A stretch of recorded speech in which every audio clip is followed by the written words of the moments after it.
मार्कंडेय पुराण में वर्णित रानी मदालसा की कथा सनातन परंपरा की सबसे अद्भुत, प्रेरक और अनोखी कहानियों में से एक है। ये कथा केवल एक पौराणिक चरित्र की कहानी नहीं है, बल्कि यह अध्यात्म, आत्मज्ञान और एक माँ द्वारा बच्चों को दिए जाने वाले श्रेष्ठ संस्कारों का सर्वोत्कृष्ट उदाहरण है। मदालसा को भारतीय इतिहास और पुराणों में प्रथम आध्यात्मिक गुरु माँ के रूप में देखा जाता है। आइए इस सुंदर कथा को विस्तार से समझते हैं।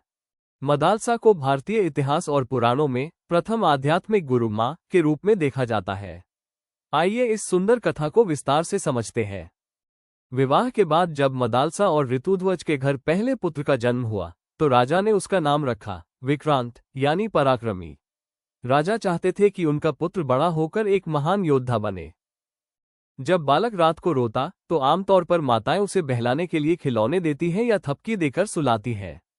लेकिन मदालसा उसे पालने में झुलाते हुए एक अनोखी लोरी गाती थीं। वे कहती थीं, हे पुत्र, तुम शुद्ध हो, तुम बुद्ध, ज्ञान स्वरूप हो, तुम निरंजन, दोषरहित हो। तुम इस संसार की माया और मोह बंधन से पूरी तरह परे हो। तुम ये हाड़ मांस का शरीर नहीं, बल्कि साक्षात अविनाशी आत्मा हो। इस अज्ञान की नींद से जागो। मदालसा ने अपने पहले पुत्र को पालने से ही यह संस्कार दिया कि यह संसार एक रंगमंच है और तुम केवल एक शुद्ध आत्मा हो। इसका परिणाम ये हुआ कि बालक बड़ा होकर संसार के मोह माया से विरक्त हो गया और राजपाट छोड़कर वन में तपस्या करने चला गया। इसके बाद मदालसा के दो और पुत्र हुए, सुबाहु और शत्रुमर्दन। मदालसा ने उन दोनों को भी बचपन से इसी प्रकार का आत्मज्ञान और वैराग्य की शिक्षा दी। माँ की आध्यात्मिक लोरियों और ज्ञान का ऐसा प्रभाव पड़ा कि ये दोनों पुत्र भी बड़े होते ही राजसी सुख वैभव को तिनके के समान छोड़कर ज्ञान की खोज में वन चले गए।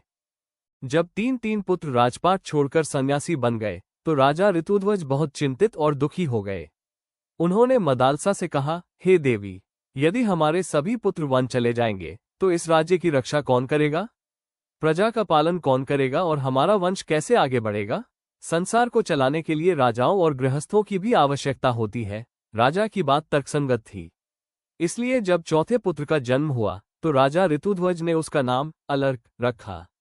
राजा ने मदालसा से प्रार्थना की कि इस पुत्र को वे वैराग्य की शिक्षा न दें, बल्कि इसे एक कुशल राजा और गृहस्थ बनने के संस्कार दें। मदालसा ने पति की आज्ञा का सम्मान किया। उन्होंने अलर्क को बचपन से वैराग्य के बजाय राजधर्म, नीति शास्त्र और कर्मयोग की शिक्षा दी। उन्होंने अलर्क को सिखाया कि एक राजा का कर्तव्य क्या है, प्रजा की रक्षा कैसे की जाती है, संसार में रहते हुए भी अनासक्त, बिना मोह के कैसे जिया जाता है। मदालसा ने अलर्क को एक आदर्श, न्यायप्रिय और शूरवीर राजा के रूप में तैयार किया।